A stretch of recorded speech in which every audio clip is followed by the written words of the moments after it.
Hello friends, मैं मोनिका, आपकी gardener दोस्त। आज आपसे इस पे बात करूंगी एक्सोरा प्लांट पे। एक्सोरा में कई तरह की वैरायटीज आती हैं। ये जो है ये सबसे हार्डी वैरायटी होती है जो बहुत बड़ा जाता है। बुश वाला प्लांट जो होता है ये सबसे हार्डी वैरायटीज होती है। अगर आप अपने गार्डन में जमीन में लगाना चाहते हैं या बड़े गमलों में फ्लावरिंग के लिए पेरिनियल प्लांट, तो वैसे ही गर्मी में फ्लावरिंग करता है तो ये बहुत अच्छा बुश बन जाता है बहुत ज्यादा। इसकी हेज एक सर्टेन हाइट पे इसको कट करते जाएं हम और शेप दे दें तो हेज बहुत अच्छी बनती है। फ्लावरिंग हेज बनानी चाहते हो आप, कोई पार्टीशन बनाना चाहते हो तो बहुत प्यारा बनता है। और छोटी वैरायटीज भी आती है, एक मिडिल हाइट की आती है, चाइनीज एक्सोरा होते हैं वो छोटे और मिडिल हाइट के, उनमें भी गुच्छे में फ्लावर्स लगते हैं और इससे भी ज्यादा गुथा हुआ गुच्छा, वैसे ऐसे इस टाइप का ही होता है।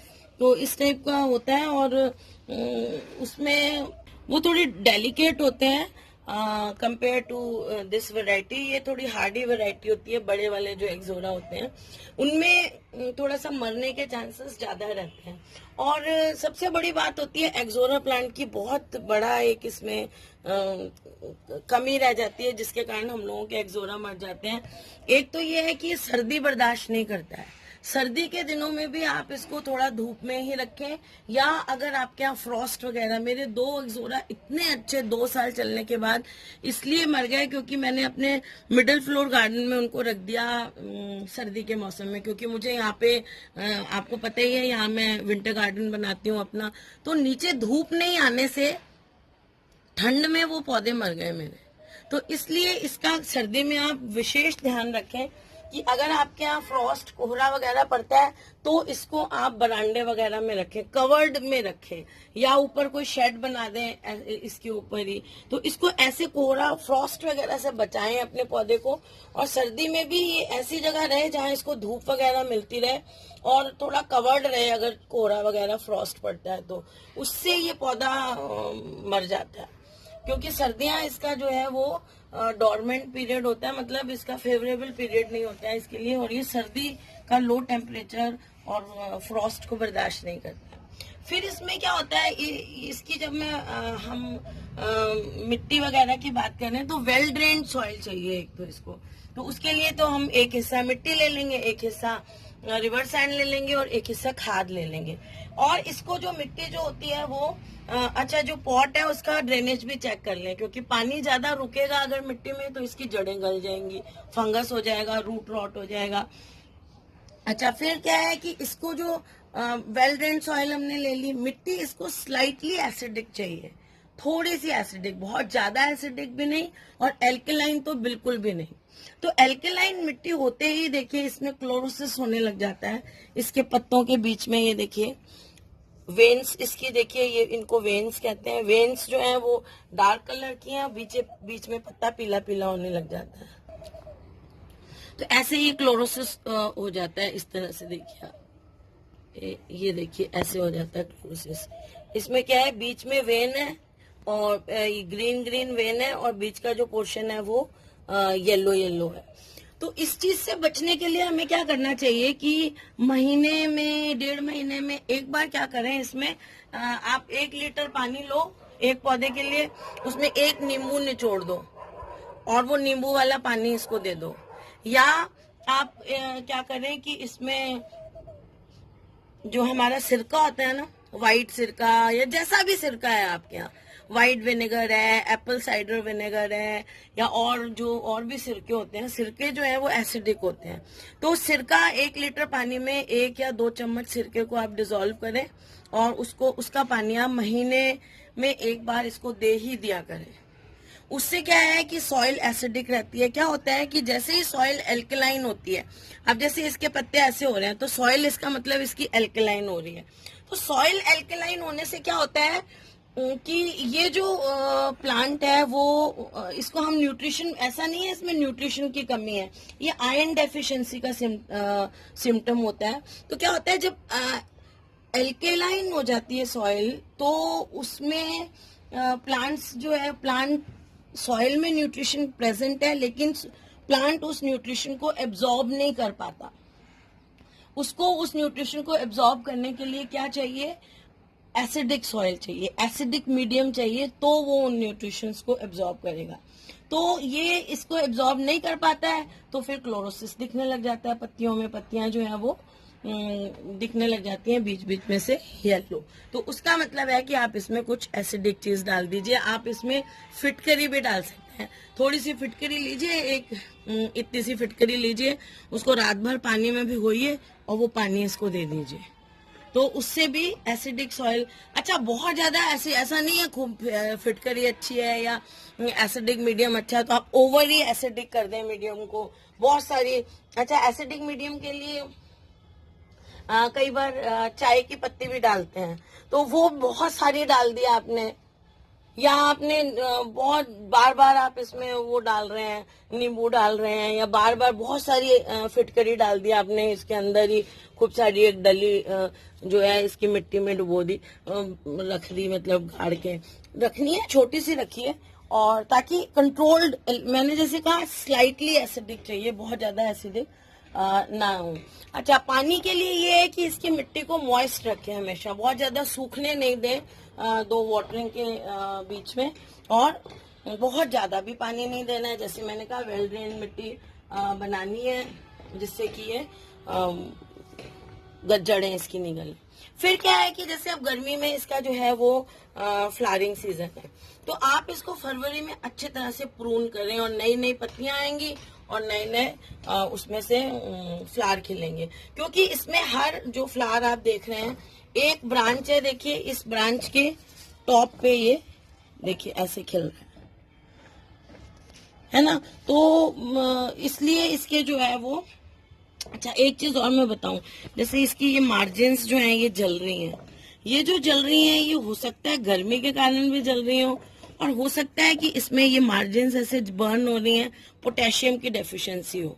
तो मैं सोच रही हूँ इसमें थोड़ा सा पोटाश डाल दूंगी मैं, तो उससे क्या होगा, क्योंकि बर्निंग होती तो हो सकता है थोड़ा सा पोटाश 1 चम्मच इसमें डाल दूंगी। ये बर्निंग जो है पोटेशियम डेफिशिएंसी से भी होती है कई बार। पोटेशियम जो है गर्मी वाले पौधों को बहुत पसंद आता है, फास्फोरस इतना गर्मी में पौधों को कम पसंद आता है, पोटेशियम पसंद करते हैं पौधे, तो पोटेशियम थोड़ा सा डाल दूंगी। और जैसे मैंने कहा कि इसकी हाँ, एक ब्रांच पे, जैसे ब्रांच के देखिए ऊपर एक ही फ्लावर लगता है, देखिए एक ब्रांच, इसके ये जो इन्फ्लोरेसेंस है इसे कोरिम्ब इन्फ्लोरेसेंस कहते हैं, और टॉप पे लगता है हर ब्रांच, इस एक इन्फ्लोरेसेंस पे एंड होती है। तो आप जितनी कटिंग करेंगे, जितनी ब्रांचेस निकलेंगी, उतने इन्फ्लोरेसेंस बनेंगे। अब देखिए मैंने इसकी कटिंग की हुई है और अब आ रहे हैं, देखिए ब्रांचेस, ये देखिए दिख रही है आपको, ये यहाँ कटिंग की थी, अब मैंने यहाँ कटिंग की है, ये देखिए। तो अब ये जैसे आप कटिंग करोगे नई नई ब्रांचेस निकलेंगी, और जो इन्फ्लोरेसेंस पेंट हो जाता है उस इन्फ्लोरेसेंस को आप हटाते रहें, जैसे आपने वो भी काइंड ऑफ प्रूनिंग हो जाएगी। जैसे आपने एक इन्फ्लोरेसेंस, क्योंकि ये इस ब्रांच के टॉप पे लगा हुआ है, ये देखिए इस ब्रांच के टॉप पे लगा हुआ है, ये देखिए। अब यहाँ से इसको हमने काट दिया तो क्या हो गया, इस ब्रांच की प्रूनिंग हो गई, और प्रूनिंग होगी तो नीचे से फिर 2 ब्रांचेस निकलेंगी, और 2 ब्रांचेस निकलेंगी तो उनमें फिर पौधा निकलेगा। तो इस तरह से इसकी सॉफ्ट प्रूनिंग साथ के साथ होती रहती है जब आप इसके इन्फ्लोरेसेंस को हटाते हैं। और देखिए हर फ्लावर भी देखें, अगर आप इसका एक एक उसमें मेरा ख्याल बहुत फ्लावर्स होते हैं, 50 एक फ्लावर एक इन्फ्लोरेसेंस में होते हैं। देखिए फ्लावर इंडिविजुअल अगर हम देखें, इसको फ्लोरेट कहेंगे, तो ये जो हम एक एक देखते हैं तो इसमें 4 पत्तियां हैं और इतना सा ऐसे फ्लावर है ना।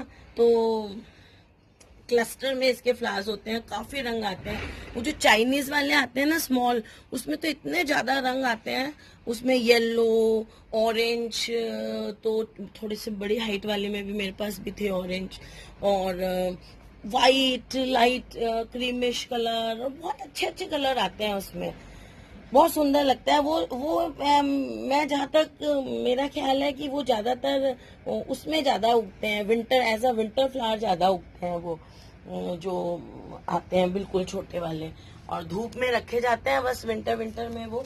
तो ये जो परमानेंट वाले हैं इनकी बात करती हूँ, बहुत बड़ी बुश बन जाती है अगर आप इसको अच्छी तरह से कटिंग इसकी जरूर करते रहे, क्योंकि ये पौधा फिर ना डी शेप होने लग जाता है, शेप बिगड़ने लग जाती है पौधे की। तो इसलिए मैं कहती हूँ इसकी आप कटिंग करते रहें। तो शेप देते रहे अपने बुश में है ये। जितनी आप इसकी अच्छी कटिंग करेंगे उतना ही ये अच्छे फ्लावर्स देगा। तो ये बात आप ध्यान रखें कि इसकी कटिंग आप प्रूनिंग इसकी जो है वो अच्छी तरह से करते रहे। सन की जब मैं बात करती हूँ तो इसको फुल सन में रखें आप।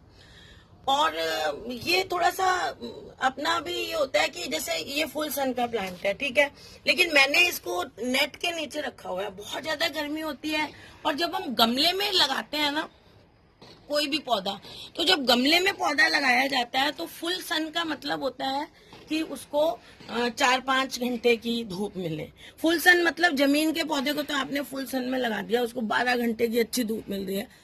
लेकिन जब हम उसी पौधे को गमले में लगाते हैं तो फिर हमें उसको 12 घंटे की धूप नहीं देनी है। मतलब 12 घंटे नहीं, मतलब कहने का एक तरीका है कि 7-8 घंटे तक की तो हो ही जाती है सुबह सुबह पौधे को मिले तो इतनी धूप इसको गमले वाले को नहीं देनी है। इसको आपको ग्रीन नेट के नीचे रखना है और इसको थोड़ी 3-4 घंटे की, 5 घंटे की भी मिल जाए धूप। और दोपहर की एकदम सड़ती हुई 1-2 बजे की धूप से आप इसको बचाएं तो अच्छा रहता है। और अगर ग्राउंड में लगा हुआ है फिर आप इसको फुल सन में लगाएं, क्योंकि ग्राउंड में जो होता है पौधे की जड़ों को गर्मी नहीं लगती है और जब हम पॉट में लगाते हैं तो इसके जड़ों को भी गर्मी लगती है, इसलिए ये प्रॉब्लम आती है। अब देखिए इसका प्रोपेगेशन जो है वो कटिंग से बहुत इजीली ग्रो कर जाता है, तो वो प्रोपेगेशन होता है। और कई बार इसके, हमेशा नहीं, कई बार क्योंकि हमेशा तो हम इन्फ्लोरेसेंस को तोड़ ही देते हैं, इंस्पेंट हो गया, तो बेरी जैसे छोटे छोटे फ्रूट्स लगते हैं और उन फ्रूट्स के अंदर सीड्स होते हैं। उनको अगर धो अच्छी तरह बेरीज को थोड़ा सुखा के, फिर उनको धो के उसका पल्प उतार के बीज निकाल के उनको लगाएं तो सीड से भी उग जाता है ये। और डिजीजेस जो है, एक तो इसको फंगल डिजीज से बचाना है, पानी बहुत ज्यादा नहीं देना है, तो उसके लिए ये है कि आप इसको बहुत ज्यादा पानी ना दें और ऊपर से बहुत ज्यादा बार बार ना नहलाएं। सुबह सुबह नहला लें और ऐसे टाइम पे ना नहलाएं जब आपको पता है कि रात को बाद में इस पे पानी इकट्ठा रहेगा तो फंगस लगने का डर रहेगा। और बिल्कुल दोपहर में नहीं दें पानी। बिल्कुल दोपहर में पानी देने से क्या होता है, 12-1-2 बजे अगर आप पानी देंगे तो जैसे मैंने, और पौधा फुल सन में पड़ा हुआ, अब आप देख रहे हैं इस टाइम दोपहर में इसमें थोड़ी सी छाया है, तो 1-2 बजे मैं इस टाइम बना रही हूँ 12:30 बजे के करीब। इस टाइम आपको इसका पत्ता गीला दिख रहा होगा क्योंकि मैंने अभी गीला किया, मैंने कहा नहला देते हैं थोड़ा सा। लेकिन क्यों किया है मैंने, क्योंकि इस टाइम छाया में, आप देखो इसके ऊपर इस टाइम कोई धूप नहीं आ रही है पौधे पर, तो इसलिए छाया में है। अगर धूप में पौधा है और उसको आपने, वो देखिए वो इतनी तेज धूप है, यहाँ पे भी धूप है, ये देखिए इस जगह भी धूप है, लेकिन ये जो पौधा है इसके ऊपर छाया है। अगर आपका पौधा धूप में पड़ा हुआ है और आपने उसको पानी दे दिया तो वो पानी, जैसे मैंने पहले भी बताया, लेंस जैसे काम करेगा और आपके पौधे की पत्तियों को और लाइट को और अट्रैक्ट करके और आपके पौधे की पत्तियों को जला देगा। और जैसे मैंने कहा ये फ्रॉस्ट को बर्दाश्त नहीं करता है और बहुत लो टेम्परेचर जिस एरियाज में जाते हैं वहां पे भी ये बहुत लो टेम्परेचर भी रात का या दिन का बर्दाश्त नहीं करता है। वहां भी फिर इसको आप अगर गमले में है तो किसी कवर्ड जगह में, ऐसी जगह में रख दें जो वार्म हो, थोड़ी सी वार्मथ मिलती रहे इसे और थोड़ी सी धूप मिलती रहे और ठंडक से बचा रहे, जो ऊपर से ठंडक पड़ती है। अब आप इसकी जो मल्चिंग भी कर सकते हैं गर्मियों में। ये जो हमारा ऑर्गेनिक मैन्योर है, जैसे अभी भी देखिए आपको दिख रहा है मैंने वर्मी कंपोस्ट डाली हुई है। वर्मी कंपोस्ट से, या कॉटन सीड मील आता है ना, कॉटन सीड मील पे मैं वीडियो बनाना चाहती हूँ। जैसे जैसे मस्टर्ड केक पाउडर होता है ना, ऐसे ही कॉटन सीड केक पाउडर होता है, अच्छा होता है। और ये जो मल्चिंग हम डालते हैं ना ऑर्गेनिक मैटर की, वर्मी कंपोस्ट की, तो ये इसको, इसमें निमेटोड्स की प्रॉब्लम से भी इसको बचाता है। निमेटोड्स नहीं होने देता इसकी जड़ों में। निमेटोड्स छोटे छोटे ऑर्गेनिजम्स होते हैं जो इसकी जड़ों को खा जाते हैं, उससे इनको बचाता है। तो फ्रेंड्स ये सारा जो था एक्सोरा के बारे में मैंने आपको बताया। ये परमानेंट प्लांट है, गर्मियों में फ्लावरिंग करता है। तो फ्रेंड्स अगर आपको मेरा ये वीडियो अच्छा लगता है तो इसे लाइक करिएगा, शेयर करिएगा और मेरे चैनल को सब्सक्राइब करिएगा। Okay friends, bye.